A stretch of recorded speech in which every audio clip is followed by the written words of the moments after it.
এই যে হয়ে গেছি আমি রেডি। এটা হচ্ছে আমার লুক। আর এই যেদিকে সোনা রেডি হয়েছে। সোনা দেখা বলো কেমন লাগছে আমাদের। কেমন লাগছে আমাদের? এই যে সোনা আর আমি ম্যাচিং করেছি, কীরকম লাগছে আমাদের অবশ্যই বলো তোমরা।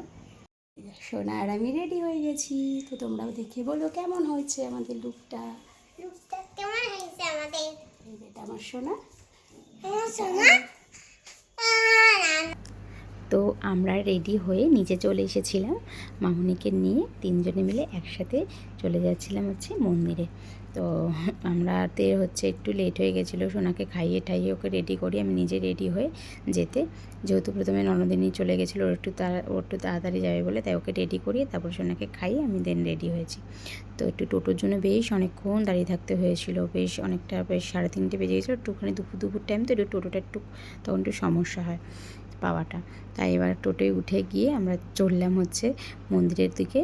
তো বেশ ওয়েদারটা ভালোই ছিল জানো তো, বৃষ্টিও হয়নি, গরমও ছিল না, বেশ ওয়েদারটা বেশ সুন্দর ছিল। তো তোমাদের সাথে গল্প করতে করতে যে দেখো চলে এসেছি আমাদের মন্দিরের সামনে। দেখো গাছে কত ফুল হয়েছে, কি ভালো লাগছে দেখতে এই ফুলগুলো। আর এখানে দাঁড়িয়ে ছবি তুললেও না ছবিগুলো বেশ সুন্দর আসে। তো বলতে বলতে দেখো যে সোনাকে নামাচ্ছি টোটো থেকে। সোনা তো বাজনার আওয়াজ পেয়ে ভীষণ খুশি হয়ে গেছিলো। তো এই যে আমাদের মা মনসা, দেখো কি সুন্দর লাগছে সাজিয়ে ওকে মাকে।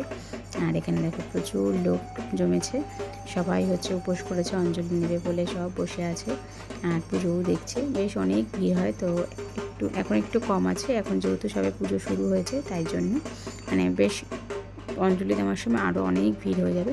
তো ভাবলাম যে আমি কিছু ভিডিও ক্লিপও তুলি তোমাদেরকে শেয়ার করার জন্য। আর এই যে আমাদের ননদিনী, তো এখানে সব মনসার বই পড়া হচ্ছে, সবাই বই পড়ছে আর এদিকে ঠাকুরমশাই পুজো করছে। তো এদিকে হচ্ছে সোনা এসেই তো হচ্ছে বাবা ভক্ত জানোই বেশি, তো এসেই হচ্ছে সোনা চলে গেছিলো ওর বাবার কাছে। তো বাবার কাছে গিয়ে বাবার আদর খাচ্ছে, গল্প শুনছে। আর ওখানে মামুনি যেহেতু নিচে বসতে পারে না, তাই একটা টেবিলের মধ্যে বসে আছে মামুনি, আর এখানে সবাই হচ্ছে পুজো দেখছে। তো আমিও হচ্ছে এখানেই বসে গেলাম সোনার বাবার সামনে। তো পরের ভিডিওতে আবার দেখা যায়।